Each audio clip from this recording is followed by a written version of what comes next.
Hello everyone, कैसे हैं आप लोग। उम्मीद करते हैं बहुत ज़्यादा अच्छे होंगे और पढ़ाई भी बहुत अच्छी चल रही होगी। हमारे चैनल का नाम है बिहार बट इंग्लिश मीडियम। अगर आप पहले दफ़ा आए तो ज़रूर से चैनल को सब्सक्राइब करें और बेल आइकन को प्रेस करें। और डेली की नोटिफिकेशन के लिए पीडीएफ वगैरह के लिए आपको सिंपली कहाँ ज्वाइन होना है, मैं टेलीग्राम पर, और आपको आराम से पीडीएफ मिल जाएंगे और डिस्क्रिप्शन में लिंक है, वहाँ से जल्दी से ज्वाइन हो जाना, ठीक है। जैसे कि आप जानते हैं आपके एग्जाम्स आने में बहुत ही कम टाइम है, मतलब बहुत जल्द आने वाले, और डरने वाली कोई बात नहीं है क्योंकि अब तो पढ़े हैं जो वो हो जाएगा आराम से, कोई बात नहीं है। आराम से देख रहना, नर्वस नहीं होना और अपने खाने पाने पे भी ध्यान देना। मतलब एग्जाम की टेंशन में ऐसा नहीं कि खाना पीना भी छूट जाता है कई बच्चों का, ठीक है। उनमें से नहीं बनना है आप लोगों को, आराम से खाना, क्योंकि हेल्थ रहेगा तभी जाके आप एग्जाम देख पाओगे, ठीक है। दूसरी चीज़ कि बाकी के सारे सब्जेक्टिव जो भी इंपॉर्टेंट है वो हमारे चैनल पर अपलोड है, उसे भी चेकआउट ज़रूर से कीजिए अगर आप पहली दफ़ा आए हैं हमारे चैनल पर। तो अगर हम बात करते हैं आज की वीडियोस के बारे में, तो आज हम पढ़ाने वाले हैं फिजिक्स का कंप्लीट सब्जेक्टिव, जिसमें से आपको क्या करना है, आपको सिंपल सा मैंने 2 महीने पहले भी कराया, उसको भी एक बार देख लेना है। एंड आज जो कराने वो तो कंप्लीट चैप्टर्स के हैं, तो उसको भी देखना है। सबसे पहला जो क्वेश्चन आएगा कि व्हाट इज लाइट, लाइट क्या है, उसके 2 यूजेस, महत्व यूजेस को आपको लोगों को मेंशन करना है, यानी लिखना है। तो आप इस तरीके से आंसर लिखिएगा, ठीक है। Light is a form of electromagnetic radiation. आप क्वेश्चन मत लिखिएगा बोर्ड एग्जाम में, ये सबसे पहला अहम बात, क्योंकि टाइम होता नहीं है, बहुत से बच्चों का धीरे लिखने का स्पीड होता है, ठीक है। चलो, लेकिन आप लोग को मीडियम रखना है ताकि आपकी जो राइटिंग है वो भी बनी रहे एंड आपका स्पीड भी मैक्सिमम बनी रहे, ठीक है ना। तो दोनों चीज़ों को ध्यान में रखना है। ऐसा नहीं है कि जो स्पीड में लिखते हैं उनकी जो राइटिंग होती है वो भी खराब होती जाती है। तो आप लोगों को दोनों को मेंटेन करके रखना है, ओके। लाइट एक फॉर्म है किसकी, इलेक्ट्रोमैग्नेटिक रेडिएंस की, ठीक है। नेक्स्ट बात करते हैं which produce the senses of vision, जो प्रोड्यूस क्या करता है, सेंसेस ऑफ विजन को हमारे लिए। When light falls on object, जब एक लाइट कोई ऑब्जेक्ट पे पड़ती है तो वो क्या करता है, बाउंसिंग बैक करता है, देन हमारे आईज पर एंटर करता है, और ये प्रोड्यूसर्स जो चीजें करता है, सेंसेस ऑफ विजन, ये हमें एबल करता है, किस लिए, तो ये एबल करता है कि ऑब्जेक्ट के अराउंड में सारी चीजों को हम लोग को देखने के लिए, ठीक है, ऑब्जेक्ट वगैरह। क्लियर। अब इसके इंपॉर्टेंट यूजेस की बात करेंगे कि light enable us to see the object, ये हमें अनेबल करता है ऑब्जेक्ट को देखने के लिए, उसकी ब्यूटीफुल चीजों को, कलरफुल वर्ल्ड को जो हमारे अराउंड है। द नेक्स्ट बात करेंगे कि light is highly useful in modern communication, बहुत ज्यादा यूजफुल किसमें होता है लाइट, मॉडर्न कम्युनिकेशन में। वी कैन ट्रांसमिट, मतलब कि हम लोग बहुत सारे थाउजेंड ऑफ टेलीफोनिक कन्वर्सेशन को हम लोग ट्रांसमिट कर सकते हैं वीवाई ऑप्टिकल फाइबर में, ठीक है। द नेक्स्ट बात करते हैं what do you mean by reflection, refraction, absorption of light. अब देखो ये तीनों का दिया गया, आपको ऐसा नहीं कि एग्जाम में ये तीनों डायरेक्ट ऐसे ही पूछे जाए, आपको 2 नंबर में ये पूछ सकता है what do you understand by reflection of light, what do you understand by refraction of light, the next is what do you understand by absorption of light, ठीक है। यहाँ पर 3 आपको किस लिए मेंशन किया गया, ताकि एक ही क्वेश्चन को अगर एक तरीके से पूछे तो आप लोग लिख लेना, ठीक है। 2-2 लाइन का है, 2-2 मार्क्स का है। सबसे पहला आता है कि देखो यहाँ पर चीजों को हम समझते हैं कि ये तीनों क्यों होते हैं, ठीक है। Reflection, refraction and absorption of light, ये आपको जरूरी नहीं कि आप लिखोगे, अगर तीनों पूछे डायरेक्ट तब, लेकिन अगर by the way single single पूछा है तो जरूरी नहीं है। ओके, तो मैं यहाँ बता रही थी कि ये चीजें क्यों मेंशन की गई हैं, तब ये तीनों एक साथ पूछते हैं, ठीक है। रिफ्लेक्शन, रिफ्रैक्शन या एब्जॉर्प्शन ऑफ लाइट, वैसे बाय द वे पूछेगा नहीं, इतना मैं बता रही हूँ, तीनों एक साथ पूछेगा नहीं, लेकिन ये तुम्हारे को जनरल नॉलेज के लिए चीजें मालूम होना चाहिए, ठीक है ना। रुक जाओ, माइक सही कर लेने दो। ओके, जनरल नॉलेज के लिए मालूम होना चाहिए। अब बताओ ये इसमें क्या क्या लिखा है, मैं बताती हूँ आपको। When light traveling through one medium falls on the surface of another medium, the following 3 effects may occur at the surface of separation of two medium। तो कहने का मतलब है कि यहाँ पर कि ये जब लाइट ट्रेवल करती है एक मीडियम से दूसरे मीडियम में जाती है अलग सरफेस पे, ठीक है, ये 3 इफेक्ट होते हैं उस सरफेस पे, ठीक है, सेपरेशन के टाइम यानी अलग होने के टाइम, ओके, 2 मीडियम में। बात हो गई यहाँ क्लियर, करेक्ट, ओके। देन यहाँ बात करते हैं ये तीनों क्या है, देखो पहला बात करेंगे reflection of light, a part of incident light is turn back into the first medium. ये बहुत मतलब अगर बहुत इजी डिफिनेशन है, इससे भी अच्छा मैंने डिफिनेशन अगर मैं बात करूँ यहाँ पर मैं बता रही हूँ, तो इंसिडेंट जब एक पार्ट लाइट की आती है बैक वापस पहली मीडियम में, उसको कहते हैं रिफ्लेक्शन ऑफ लाइट। अगर बात करेंगे another part of incident light is transmitted, मतलब दूसरी पार्ट की जो लाइट होगी वो ट्रांसमिट होगी दूसरे मीडियम में और क्या होगी, मुड़ जाएगी उसके पाथ की तरफ से, ठीक है, जहां से उसके सरफेस पे सेपरेशन हुआ था उसको कहते हैं रिफ्लेक्शन ऑफ लाइट। ठीक है, इसको लिखना। एंड नेक्स्ट बात करेंगे कि the remaining part of incident, यानी जो बचा हुआ इंसिडेंट लाइट है वो सरफेस पे एब्जॉर्ब हो रहा है। ठीक है ना, सरफेस ऑफ सेपरेशन पे एब्जॉर्ब हो रहा है, उसको कहते हैं एब्जॉर्वेशन ऑफ लाइट। ओके, ये तीनों का डेफिनेशन था, ये तीनों का मतलब था। इसको लिख कर आ जाओगे, आराम से नंबर मिल जाएगा। अब नेक्स्ट बात करते हैं कि what is meant by the optical image of an object, मतलब कि एक ऑब्जेक्ट का ऑप्टिकल इमेज से आप क्या समझते हैं। तो सिंपल हम क्या लिखेंगे कि when a beam of rays starting from one point to from a point source of light suffers a change in direction due to reflection or refraction, and reflected or refracted rays actually converge or appear to diverge from another point, then we second point is called the image of the first point। ठीक है, कहने वाले optical image को हम मतलब समझते हैं कि जब एक बीम ऑफ रे लाइट आती है, ठीक है, स्टार्ट करती है कहां से, फ्रॉम एक पॉइंट से दूसरे सोर्स ऑफ पॉइंट से। ठीक है ना, जब उसकी डायरेक्शन में चेंज आती है किसके कारण, या तो रिफ्लेक्शन ऑफ लाइट या रिफ्रैक्शन ऑफ लाइट की वजह से, जो रे एक्चुअली में रिफ्लेक्ट होगा या रिफ्लेक्ट, दोनों में से कोई एक फिनोमेना हो रहा है। ठीक है, वो इमेज को या डाइवर्ज करेगा या कन्वर्ज करेगा, हमें दिखेगा अनदर पॉइंट पे। वही सेकेंड पॉइंट को हम लोग कहते हैं इमेज का पहला पॉइंट, उसी को कहा जाता है ऑप्टिकल इमेज। क्लियर?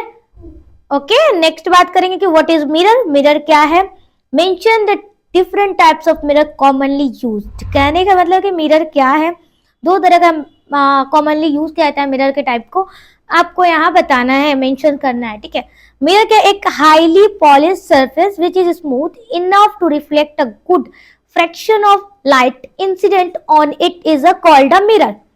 मतलब एक पूरी तरीके से उसके सरफेस होती है हाईली पॉलिश की होती है, वो जो बहुत स्मूथ होता है, और उसको लाइट अगर पड़ती है ना राइट उस पर, तो क्या करती है, रिफ्लेक्ट करती है बहुत ज्यादा अच्छी तरीके से, देन उसको कहते हैं मिरर।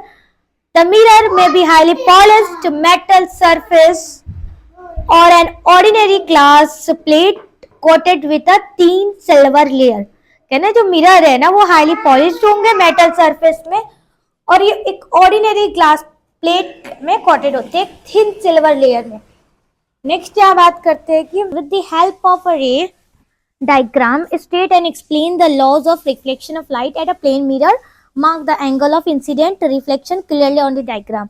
तो यहाँ आपको क्वेश्चन ये एग्जाम में आने के बहुत ज्यादा चांसेस है, तो ध्यान से समझना इस क्वेश्चन को ताकि तुम लोग लिख सको। ठीक है, देखो मैं जैसे जैसे बता रही हूँ डायग्राम जैसे जैसे बताया जाएगा वैसे वैसे लिखना, जिस तरीके से पॉइंट दिया जाएगा वैसे वैसे एग्जाम में लिख कराना, बहुत अच्छे नंबर आ जाएंगे। ठीक है, तो देखो एज सोन एन, अब यहाँ तुमने क्या करोगे कि ऐसे लिखोगे एज सोन एन, लेकिन तुम्हें किस तरीके से डायग्राम बनाना वो भी मैं बताने वाली हूँ, तब जाकर लिखना as Son in when a ray of light incident on a mirror. मतलब कि एक रे ऑफ लाइट इंसिडेंट पे पड़ती है एक मिरर पे, वो रिफ्लेक्ट करती है accordingly with the following laws of reflection. मतलब दो लॉज होते हैं ना, ये लॉज के हिसाब से वो आगे की चीजें करते हैं। ठीक है, पहला लॉ क्या होता है कि the incident ray, the reflected ray and the normal, ठीक है, क्या होते हैं ये तीनों एक लाइन पे at the point of incident all ले इन द सेम प्लेन। मतलब ये कहने वाला है कि तीनों जो होंगे ना एक ही प्लेन में रे करेंगे। अभी मैं इसको अच्छे से डायग्राम से अभी समझाने वाली हूँ, तो क्लियर सुनना। सेकेंड लॉ क्या कहता है कि the angle of incident and equal to, ये किसके इक्वल होगा, एंगल ऑफ रिफ्लेक्शन। अब बताते हैं कौन सी चीजें पूछी जा रही है। देखो तो देखिए यहाँ पे मैंने क्या किया कि इसको पॉज करके मैंने सारा डायग्राम बना दिया, अब तुम लोग को एक्सप्लेन करते हो। ठीक है, तो देखो यहाँ पर क्या करेंगे, ब्लू से हम ब्लैक कलर कर लेंगे सबसे पहले, ताकि तुम लोग को, या येलो कलर, ओके क्लियर समझ में आए, ओके ना। ये ब्लू ही अभी, इसको क्या करेंगे हम लोग येलो कलर करेंगे। ठीक है, येलो, वाह हो गया। तो देखिए यहाँ पे क्या करना है हमें, अब मैं समझा रही हूँ, एक्सप्लेन कर रही हूँ, समझ। तो यहाँ लिखा हुआ है कि आपने ये देखा कि एक रे ऑफ लाइट आती है इंसिडेंट मिरर पे, तो ये क्या हुआ, एक ray of light I incident पे। ठीक है, ये क्या एक प्लेन मिरर है, पीएम मतलब प्लेन मिरर। ठीक है, इसको एक्सप्लेन इस तरीके से आपको लिखना है, ये प्लेन मिरर है। देन आपको क्या लिखना है, एक ray of light I incident ले पे, देन वो रिफ्लेक्ट हो गई, ये फॉलोइंग रे में। अब बताइए कि ये क्या लिखा हुआ है। ठीक है, तो पहला तो लिखा गया है कि जो रिफ्लेक्टेड होगा रे और इंसिडेंट रे होगा, ये नॉर्मल, ठीक है तीनों, ये नॉर्मल, ये इंसिडेंट, ये रिफ्लेक्टेड, ये तीनों क्या होंगे एक प्लेन पे ले करेंगे। ठीक है, आपने डायग्राम से मुताबिक भी समझा दिया किस तरीके से समझाया, तो आपने पॉइंट ऑफ इंसिडेंट ये किया, ये फिगर है, पॉइंट ऑफ इंसिडेंट आपको नीचे लिखना है खूबसूरत से अच्छे से।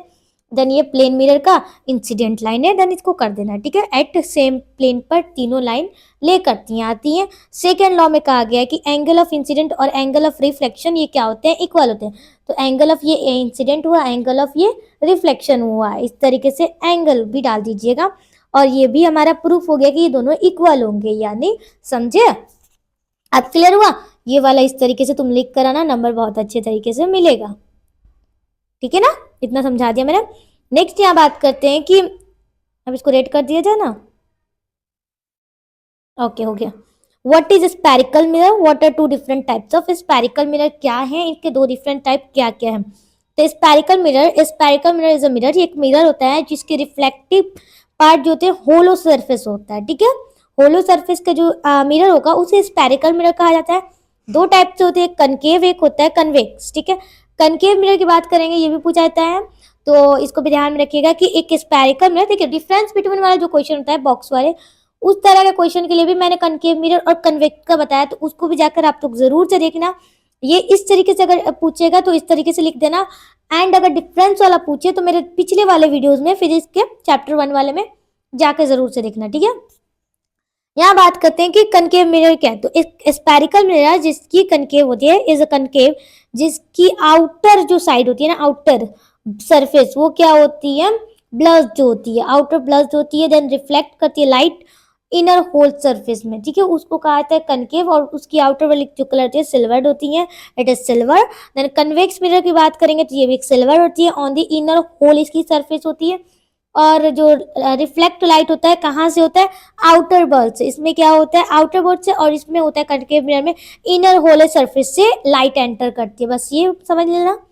नेक्स्ट क्या बात करेंगे कि state the law of reflection, मतलब रिफ्रैक्शन के लॉ को आप बताइए, ठीक है।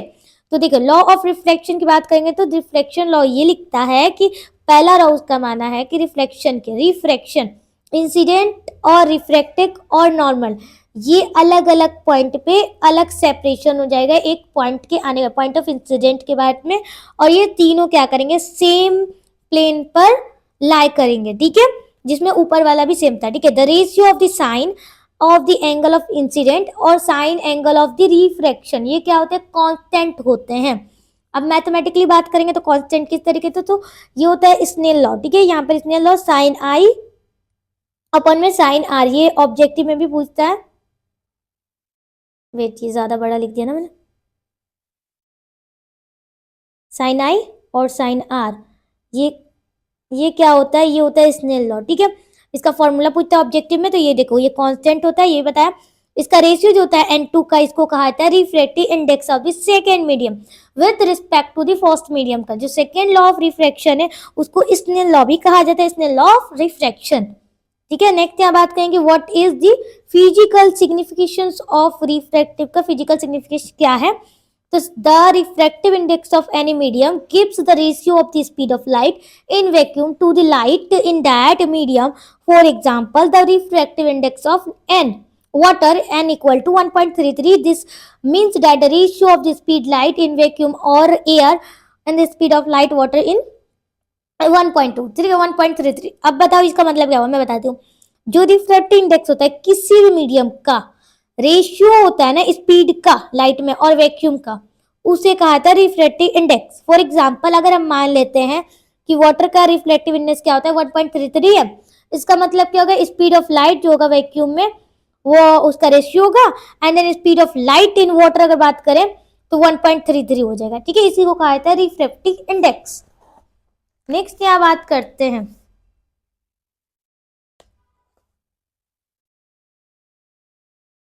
ओके कहाँ गया नेक्स्ट, ये रहा ना। Okay, what happens to the image distance in the eye when we increase the distance of an object from the eye. कहने का मतलब है कि क्या होता है जब हम लोग अपनी आई की इमेज को डिस्टेंस को बढ़ाते हैं और ऑब्जेक्ट के डिस्टेंस को बढ़ाते हैं, तो इसमें मतलब चीजें क्या हो रही हैं। तो देखो द इमेज डिस्टेंस अगर रिमेन सेम हो जाता है, ठीक है, इमेज की डिस्टेंस हमारे पास सेम है, equal to the distance of the retina from the eye lens, मतलब कि उसके डिस्टेंस के अकॉर्डिंगली अगर उसके सेम है रेटिना के हमारे आई लेंस के हिसाब से उसके सेम है उन दोनों का डिस्टेंस, जो चेंज होगा ऑब्जेक्ट में उसका डिस्टेंस कॉम्पेसिव फोकल लेंथ चेंज होगा हमारे लेंस के दौरान। और इसका एक्शन कौन करता है, सेलेरी मसल, ताकि हमारा जो इमेज है वो क्लियर दिखाई दे सके, क्लियर विजिबल हो सके और क्लियर बन सके हमारा कहाँ, रेटिना में। अब बात करते हैं कि यहाँ पर एक ऑब्जेक्टिव क्वेश्चन है कि हमारा इमेज कहाँ फॉर्म्ड होता है, तो रेटिना में फॉर्म्ड होता है। हमारे एक्शन आइलैंड्स को चेंजेस जो भी साइज वगैरह वो कौन चेंज करता है, सेलेरी मसल चेंज करते हैं, ये भी याद रखना। और देखो जब तुम धूप में ज्यादा देर रहते हो देन आप तुम अपने रूम में आओगे ना, लाइक रूम या घर में, ठीक है ना, तो उस टाइम तुम्हें ऐसे लाइक धुंधला टाइप का दिखाई देता होगा, ठीक है ना, ऑफ कोर्स दिखाई देता ही होगा। क्यों, क्योंकि उस टाइम जो होता है ना हमारे फोकल लेंथ ना बड़े हो जाते हैं, लाइक उस हिसाब से अगर हम लोग बाहर धूप में रहते हैं या छत पे रहते हैं तो ठीक है।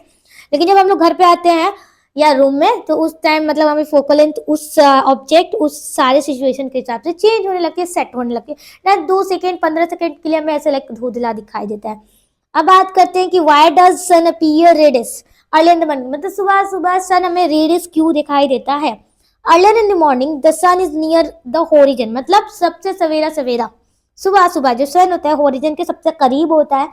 सनलाइट जब हम तक पहुंचती है after covering a large thickness of the atmosphere के बहुत ज्यादा थिकनेस को कवर करने के बाद, तो शॉर्टर जो वेव्स होती है ब्लू रीजन का ऑलमोस्ट सब जगह स्कैटर यानी फैल जाती है एयर मॉलिक्यूल्स के थ्रू, ठीक है, ठीक है। जो रेड वेव्स होते हैं लॉन्गर वेवलेंथ का वो लेस्ट हो जाते हैं, लेस्ट सेक्रेट मतलब कम फैलते हैं और हमारे आईज में पहुंचते हैं, इसी कारण जो है सन हमारा अपीयर रेड होता है। ओके नेक्स्ट यहाँ बात करते हैं कि why does sky appear dark instead of blue to an astronaut, astronaut को क्यों जब क्यों दिखाई देता है स्काई ब्लू दिखाई देने की बजाय हमें डार्क मतलब ब्लैक कलर की दिखाई देती है जब एस्ट्रोनॉट रहते हैं, तो एस्ट्रोनॉट को जाते हैं तो ठीक है, एस्ट्रोनॉट जो चांद पे जाते हैं तो उन्हें क्यों दिखाई, क्योंकि वहां पर एटमॉस्फेयर नहीं होता। अब यहाँ पर बात करते हैं किस तरीके से लिखना में, किस तरीके से, तो atmosphere is quite thin at very high altitudes में, there is no scattering of sunlight, और वहां क्या होता है सनलाइट का एक भी स्कैटरिंग नहीं होता है। सो उन लोगों एस्ट्रोनॉट जो होते हैं उनको स्काई इसी वजह से डार्क दिखाई देती है। सिंपल। नेक्स्ट बात करते हैं कि what constants of an electric current का क्या क्या कांस्टेंट है। Flow of electric charge across a cross sectional of a conductor constitutes an electric current. For example, a stream of electrons moving through a conducting wire constant an electric current. मतलब कि electric charge का flow होना है cross section में एक conductor के constant electric current में। अगर एग्जांपल बात करें स्ट्रीम ऑफ इलेक्ट्रॉन जो पार्टिकल्स कंडक्ट करते हैं वायर में घूमते रहते हैं मूव करते रहते हैं उनके एग्जांपल्स में, ठीक है। नेक्स्ट यहाँ बात करते हैं डिस्टिंग्विश मतलब डिस्कस कीजिए बिटवीन कंडक्टर और इंसुलेटर में और कुछ एग्जांपल्स भी दीजिए। देखो मोस्ट ऑफ द मटेरियल्स होते हैं कैन बी ब्रॉडली क्लासिफाइड, दो में होते हैं कैटेगरी में, एक कंडक्टर दूसरा इंसुलेटर, ठीक है। कंडक्टर की बात करेंगे तो कंडक्टर आदि substance through which electric charge can be flow, मतलब कि इजीली कंडक्टर से उस सब्सटेंस को कहते हैं, वो सब्सटेंस होता है जिसमें इलेक्ट्रिक चार्ज आराम से इजीली फ्लो कर सके। अगर एग्जांपल में बात करेंगे कि the electron of the outer shell यानी इलेक्ट्रॉन के आखिरी हिस्से में जो सेल्स होते हैं ऑफ मेटालिक एटम्स के वो अपना बॉन्ड इजीली लूज कर देते हैं टू द न्यूक्लियस, जिस इलेक्ट्रॉन्स आराम से फ्री होते हैं मूव करने के लिए। सो मेटल्स के पास क्या होता है हाई इलेक्ट्रिक कंडक्टिविटी होता है। एग्जांपल में अगर मेटल्स में लेंगे तो copper silver aluminium graphite human body acids alkalis water solution of salt, ये सारे एग्जांपल्स में आ जाएंगे, ठीक है। 4-5 लिखोगे काम आ जाएगा 3-4। नेक्स्ट बात करें इंसुलेटर क्या है, तो इंसुलेटर आर दी सब्सटेंस जिसमें कि electric charge can not be move easily या फ्रीली, मतलब वो मूव नहीं कर सकते हैं। इन इंसुलेटर जो इलेक्ट्रॉन्स होते हैं वो टाइटली एक दूसरे से न्यूक्लियस से बॉन्ड होते हैं और इसी वजह से वो मूव नहीं कर पाते हैं, ठीक है। As the electric charge can not move easily, अब इंसुलेटर में जो एक इलेक्ट्रिक चार्ज होते हैं वो इजिली मूव नहीं कर पाते। सो ये क्या होते हैं इलेक्ट्रिसिटी के एक पुअर कंडक्टर होते हैं। ओके एग्जांपल में diamond rubber glass wood mica plastic ebonite distilled water, ये सारे क्या होते हैं पुअर। नेक्स्ट बात करेंगे कि state relationship between 1 ampere and 1 coulomb का रिलेशनशिप क्या है और define is SI unit of current, ठीक है। एम्पेयर की बात करेंगे if 1 coulomb of charge flow through any section of a conductor in 1 second, कहने का मतलब है कि 1 कूलम्ब जो है चार्ज का फ्लो कर रहा है किसी सेक्शन के कंडक्टर में 1 सेकेंड, जो करंट थ्रू होगा पास होगा उसे कहा जाता है 1 एम्पियर, ठीक है। तो हम यहाँ लिख सकते हैं 1 ampere equal to 1 second, 1 coulomb equal to 1 coulomb power में माइनस का 5, ठीक है।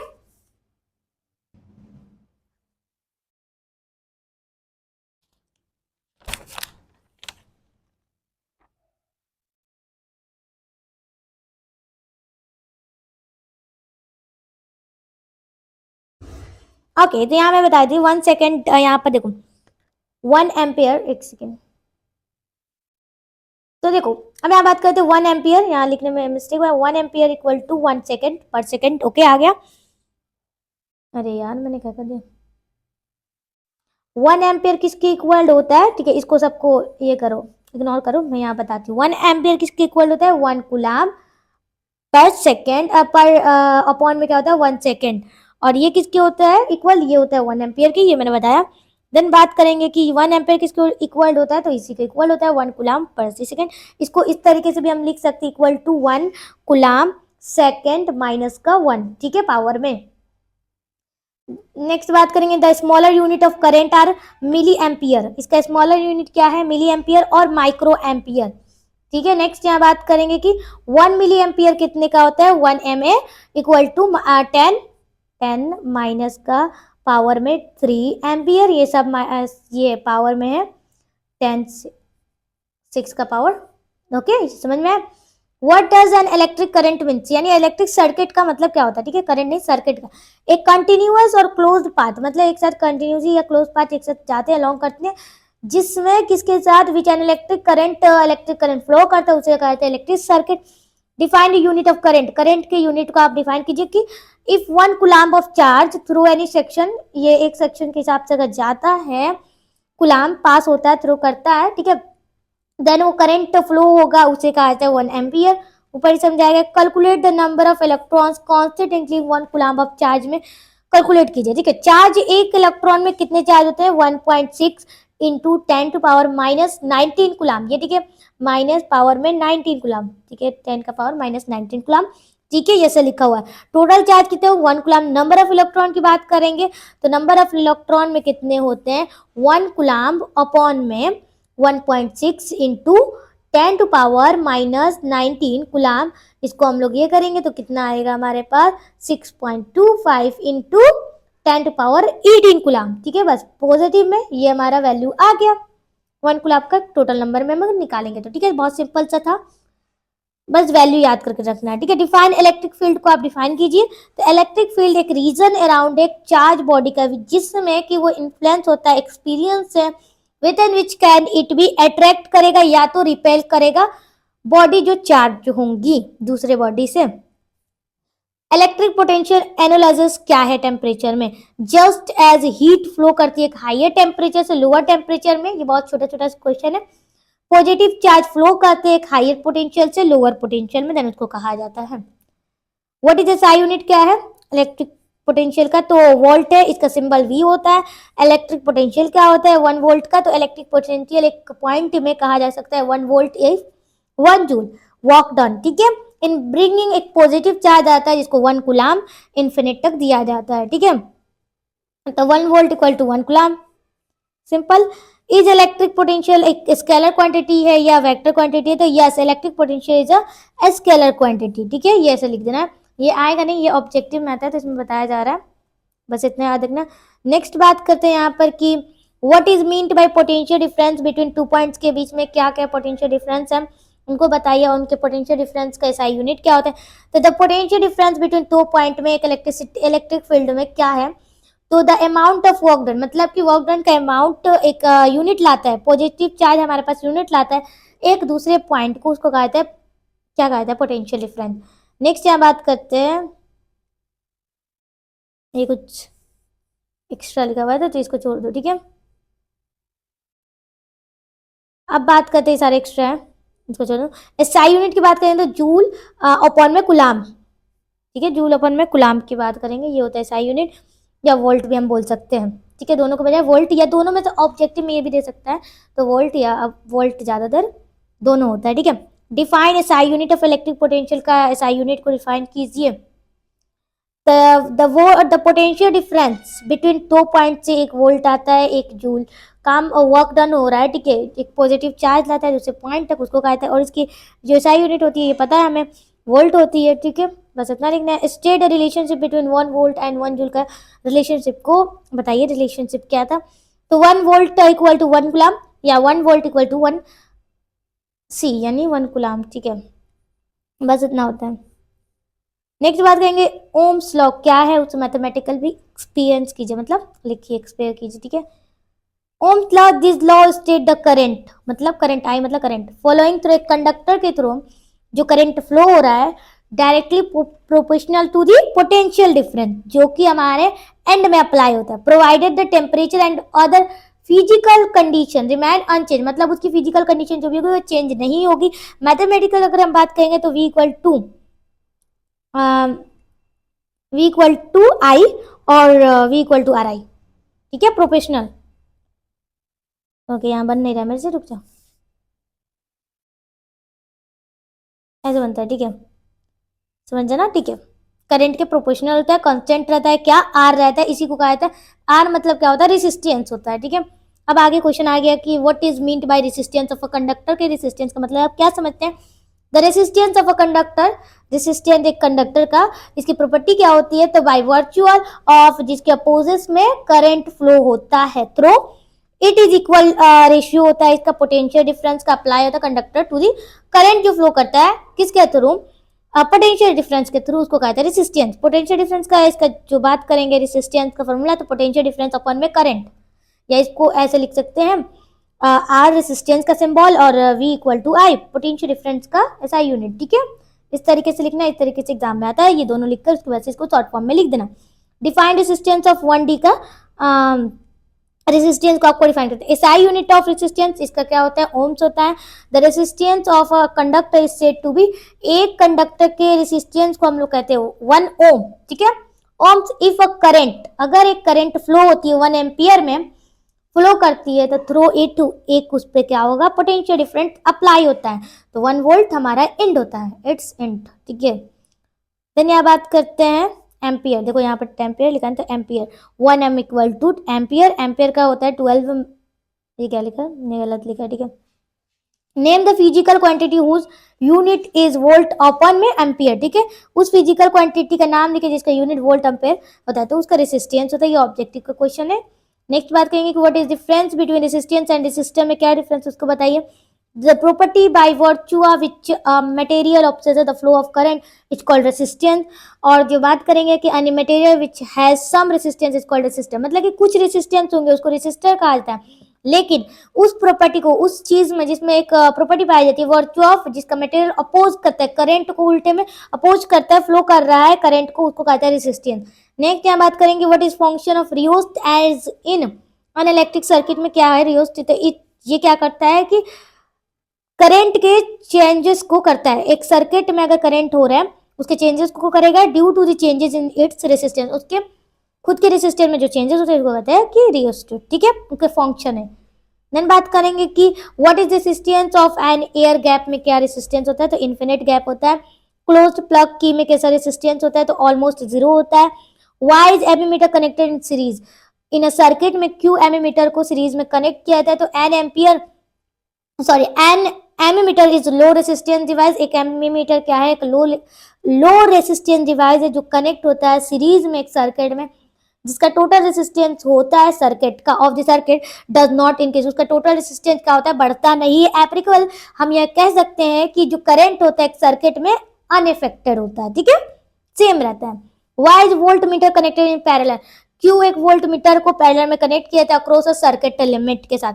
एक voltmeter high resistance device है जिसको हम लोग पैरेलल में क्या बोलते हैं कनेक्ट करते हैं, ठीक है, अक्रॉस एनी कंपोनेंट में अगर होता है। It draw very small current, ये बहुत छोटा करंट को फ्लो करता है मेन सर्किट से। ऑलमोस्ट अगर बात करें most of the current flow होते हैं कंपोनेंट के through, hints the potential difference कितने होते हैं, वोल्ट इक्वल टू IR, ठीक है, इनटू में IR। अक्रॉस एलिमेंट भी इफेक्ट नहीं होते, कोई भी मटेरियल इफेक्ट नहीं होता है। नेक्स्ट यहाँ बात करते हो कि why should a volt meter have a resistance, मतलब हाई रेसिस्टेंस क्यों होता है वोल्ट मीटर में, तो देखो the resistance of a volt meter वो हमेशा हाई रहता है क्योंकि वो नेग्लिजिबल होता है और छोटा करंट को फ्लो करता है फ्रॉम द मेन सर्किट से। When is the force experience by a current carrying conductor placed in a magnetic field largest, कहने मतलब कि कब जो फोर्स एक्सपीरियंस करता है करंट कैरिंग के लिए कंडक्टर प्लेस्ड में मैग्नेटिक फील्ड में सबसे ज्यादा, तो जब when the conductor carries current in the direction perpendicular, उसका डायरेक्शन होता है एक मैग्नेटिक फील्ड में, उस वक्त सबसे ज्यादा कंडक्टर होते हैं, एक्सपीरियंस करता है कंडक्टर के द्वारा, ठीक है, लार्जेस्ट सबसे ज्यादा। नेक्स्ट यहाँ बात करेंगे कि imagine that you are sitting in chamber with your back to one wall and electron beam moving horizontally from back wall toward the front is deflected by a strong magnetic field to your right side, what is the direction of magnetic field. तो यहाँ कहा जा रहा है कि देखो, अगर आप इमेजिन कीजिए आप बैठे हुए एक चैम्बर में, जैसे पीछे की तरफ वॉल है, ठीक है, एक वॉल है, वहां से एक इलेक्ट्रॉन बीम जा रही है हॉरिजेंटली पास करती है बैक वॉल की तरफ से फ्रंट की तरफ, ठीक है, वो डिफेक्ट करिए कि स्ट्रॉन्ग मैग्नेटिक फील्ड को राइट साइड में। अब बताइए मैग्नेटिक फील्ड का डायरेक्शन क्या होगा। अब देखो यहाँ पर फिल्मिंग लेफ्ट हैंड के रूल के हिसाब से बात करेंगे तो देखो जो रूल है मैग्नेटिक फील्ड वो एक्चुअली में जो एक्ट करता है वर्टिकली डाउनवर्ड डायरेक्शन में। Note that the direction of current will be opposite to the direction electron beam, कहने का मतलब है कि यहाँ नोट कीजिए की बात को ध्यान में रखते हुए कि जो अगर इलेक्ट्रॉन बीम का जो भी डायरेक्शन होगा उसके अपोजिट में किसका ये क्या होता है डायरेक्शन होता है, करंट का डायरेक्शन उसके अपोजिट होता है यानी उल्टा होता है, ठीक है। तो अब यहाँ से देख लो अगर वो हॉरिजॉन्टल है तो देखो यहाँ पर हमारे पास बीम का क्या बोलते हैं डायरेक्शन हॉरिजॉन्टल है तो सिंपली हम वर्टिकली लिख लेंगे, ठीक है। नेक्स्ट यहाँ बात करते हैं name some devices in which electron motors are, कुछ डिवाइसेस का नाम बताइए जिसमें इलेक्ट्रॉन मोटर होते हैं। तो इलेक्ट्रॉन मोटर इन एप्लियंस में यूज होते हैं like electric fan, washing machine, mixture grinder, blenders, computer, MP3 players etcetera जो भी हो है, ठीक है। आज के एरा में बात करती है सब यूजफुल आज के एरा में, इसके बिना तो जिंदगी ही नहीं चले, चाहे औरतों की हो चाहे मर्दों की। देखो घर के लिए बात करें तो वॉशिंग मशीन, वैसे सबके मतलब यार लड़कों को भी काम करना चाहिए लड़कियों को भी काम करना चाहिए, ठीक है। ऐसे नहीं कि कपड़े धोना लड़कियों का ही काम है, दोनों अगर कोई कर रहा है ना लड़का बहुत सैल्यूट की बात है, ठीक है। नेक्स्ट बात है ग्रीन फ्लैग उसको कहते हैं हमारी इरा में, ठीक है, जनरेशन से। नेक्स्ट बात करें एक coil of insulated copper wire is connected to a galvanometer, मतलब कि एक इंसुलेटेड कॉपर को किसमें कनेक्ट किया जाता है गैल्वेनोमीटर। उसके बाद से क्या होगा जब एक मैग्नेट को हम लोग उसमें पुश करते हैं कोल में, withdrawn from inside the coal held snately inside the coal में अगर जाता, पहला तो हमारे पास दिया है कि उसके अंदर हम लोग पुश कर रहे हैं, दूसरा कि इनसाइड में हम लोग ड्रॉ कर रहे हैं, ठीक है, डाल रहे हैं, ठीक है। तीसरा दिया हमारे पास कि उसके अंदर में स्टेशनरी को डाल रहे हैं, ठीक है। देन बात करते हैं यहाँ पर कि पहले के बारे में, तो एक इलेक्ट्रिक करंट को इंड्यूस करेगा कोल में गैल्वेनोमीटर और वहां डिफ्लेशन शो होगा हमें दिखाई देगा, ठीक है। एंड इलेक्ट्रिक करंट में अभी इंडक्शन डालते हैं तो उसका अपोजिट डायरेक्शन हमें शो करेगा, और जिसमें जो ग्लैवनोमीटर शो क्या करता है डिफ्लेशन इन रिवर्स डायरेक्शन मतलब अपोजिट, रिवर्स मतलब अपोजिट। तीसरे रीजन में बात करते हैं तो नो करंट, कोई भी करंट वहां फ्लो नहीं करेगा, कोई भी करंट इंड्यूस नहीं होगा उस कोल में, और यहाँ नो डिफ्लेशन शो करेगा ग्लैवनोमीटर। नेक्स्ट यहाँ बात करें two circular coils A and B है जिसको क्लोज किया जाता है ईच अदर प्लेस पे अलग अलग। If the current in the coil A change, अगर एक के करंट में चेंज हो रहा है ए कोल वाले में तो will some current be induced in this coil B, क्या उस टाइम और कुछ करंट जो इंड्यूस होते हैं कोल बी में भी, तो रीजन दे देते यस हम लिखेंगे हाँ। When the current in coil A change होता है तो कुछ करंट इंड्यूस भी होता है कोल बी में भी due to change in current, क्योंकि करंट का चेंज होना कोल ए में यही इसका कारण है, और जो मैग्नेटिक फील्ड लाइन कनेक्ट है लिंक्ड है कोल ए और कोल बी से वो चेंज होंगे, यही सेटअप होता है induce current in coil B में, ठीक है। नेक्स्ट यहाँ बात करते हैं कि state the rule to determine the direction of a one, ठीक है। तो यहाँ बात करते हैं कि यहाँ पूछा जा रहा है हमसे ओके डायरेक्शन ऑफ ए के बारे में वन नहीं है, ठीक है। मैग्नेटिक फील्ड जो प्रोड्यूस करते हैं क्या स्ट्रेट कंडक्टर कैरिंग करंट में, फोर्स एक्सपीरियंस करते हैं current carrying straight conductor placed in a magnetic field which is perpendicular to it, उसके परपेंडिकुलर जो भी मैग्नेटिक फील्ड होता है, एंड देन करंट हमारे पास इंड्यूस्ड होता है कोल ड्यू टू इट्स रोटेशन, क्या it's rotation in a magnetic, ठीक है। ये दो हमारे पास क्या दिया हुआ है उसको क्या कहते हैं, कारण नहीं कुछ मतलब रीजन, सिचुएशन है हमारे पास, ठीक है। अब इसको बताइए। तो देखो राइट हैंड थंब रूल के हिसाब में कि अगर कोई भी करंट केयर करता है, केयरिंग कर रहा है, ले रहा है कंडक्टर एक राइट हैंड में, such that the thumb point जो होता है वो डायरेक्शन दिखाता है किसके, करंट के, और जो होता है देन जो डायरेक्शन होता है कर्लर फिंगर का, वो हमें direction of the magnetic field दिखाता है, ठीक है। देन बात करते हैं यहाँ पर कि फ्लेमिंग लेफ्ट हैंड के rule, stretch the four finger को हम लोग स्ट्रेच करते हैं, ठीक है। जो सेंटर फिंगर होता है वो और थंब होता है लेफ्ट हैंड का म्यूचुअली परपेंडिकुलर ईच अदर, मतलब एक दूसरे के परपेंडिकुलर होगा, और फोर फिंगर जो होंगे, फिंगर होंगे पॉइंट्स की, वो डायरेक्शन दिखाते हैं मैग्नेटिक फील्ड के। जो सेंट्रल फिंगर होते हैं वो डायरेक्शन ऑफ करंट दिखाते हैं, जो थंब पॉइंट होता है वो फोर्स के डायरेक्शन को दिखाता है कंडक्टर के। देन बात करेंगे फ्लेमिंग राइट हैंड रूल के, तो ये सेम है क्या, या ऐसे में है ना, एक मिनट, ओके नहीं नहीं सेम नहीं है, यह चीज़ है देखो। अब यहाँ बताते हैं हम, नेक्स्ट यहाँ पे बताते हैं स्ट्रेच द थंब। अब अपने थंब को स्ट्रेच कीजिए, और फोर फिंगर जो होंगे, फोर फिंगर वाले हैंड के, तो क्या वो क्या कहते हैं, और सेंट्रल फिंगर ये हमारे राइट हैंड के म्यूचुअल होते हैं, ठीक है, परपेंडिकुलर होते हैं। और फोर फिंगर का पॉइंट क्या होता है, हमारे मैग्नेटिक फील्ड को दिखाता है, दर्शाता है, और थंब का डायरेक्शन होता है वो मोशन की तरफ दिखाता है कंडक्टर के। देन जो सेंट्रल फिंगर होंगे वो पॉइंट को दिखाता है, ठीक है। बस इतना समझो, काम देगा। अब थंब वाले स्ट्रेच को करोगे तो वही चीजें रिपीट होती है, बस इतना, ये उतना इंपॉर्टेंट नहीं है, बट फ्लेमिंग वाला रूल पूछता है, देख लेना। नेक्स्ट यहाँ बात करेंगे कि when does an electric short circuit, ये इंपॉर्टेंट है। सर्किट कब होता है, शॉर्ट सर्किट, एक रिजल्ट में लाइव वायर टचिंग, जब एक न्यूट्रल वायर टच करता है जो रेजिस्टेंस ऑफर करते हैं, मतलब फ्लो हो जाता है करंट का, ऑलमोस्ट उसका जो करंट होता है बिकम जीरो, ऑलमोस्ट जीरो हो जाता है, उसी को शॉर्ट सर्किटिंग कहते हैं। इन दिस सिचुएशन जो एक लार्ज करंट फ्लो होता है वो सर्किट के थ्रू वो स्पार्क मतलब चिंगारी टाइप का डैमेज कर देता है उस सामान को, एप्लियंस को। देन बात करेंगे what is the function of an electric sorry earth wire का क्या फंक्शन है, व्हाई इज इट नेसेसरी, मतलब ये नेसेसरी क्यों है अर्थ मेटालिक एपिलियंस में। जो अर्थ वायर है वो कनेक्ट करते हैं मेटालिक बॉडी में एक हाई पावर्ड एपिलियंस के साथ। ये सेफ्टी मेजर की बात करेंगे तो इसकी कोई भी लीकेज करंट में नहीं होते मेटालिक बॉडी के एपिलियंस में, ये हमेशा पोटेंशियल इक्वल रखता है 0 वोल्ट में, और इसका user may not get severe electric shock, इसको किसी को नहीं लगता है। Compare and contrast biomass and hydro electricity, एक सोर्स ऑफ एनर्जी के हिसाब से आप समझाइए। बायोमास की बात करेंगे, source of energy renewable and clean source of energy है, but rate of ability is moderate, मतलब सिंपल सा इसका रेट ऑफ एबिलिटी एक मॉडरेट बीच में है, ठीक है। हाइड्रो इलेक्ट्रिसिटी एक सोर्स ऑफ एनर्जी है। रिन्यूएबल और क्लीन सोर्स में बात करेंगे, प्रोड्यूस एक लार्ज स्केल में होता है but can be trap at limited, ये लिमिटेड साइट्स में होता है, cause a lot of environmental damage भी हो जाता है। नेक्स्ट बात करते हैं यहाँ पर कि व्हाट आर लिमिटेशन, मतलब क्या क्या लिमिटेशन है एक्सट्रैक्टिंग एनर्जी बचाने के लिए विंड से, वेव से, टाइड से। तो पहला लिमिटेशन की बात करेंगे तो need a large open space to a couple number of wind, मतलब कि बहुत ज़्यादा हमें क्या करना चाहिए, स्पेस को खोलना चाहिए एक लार्ज नंबर में विंड माइल्स को, और हमें टैप करना चाहिए ड्यूरिंग स्पेसिफिक पीरियड्स में कि वो विंड कम से कम मूव करे, एबॉव करे 15 किलोमीटर आवर में, और जो wear and tear windmills हो, विंड माइल्स वो क्वाइट हाई में हो, ठीक है।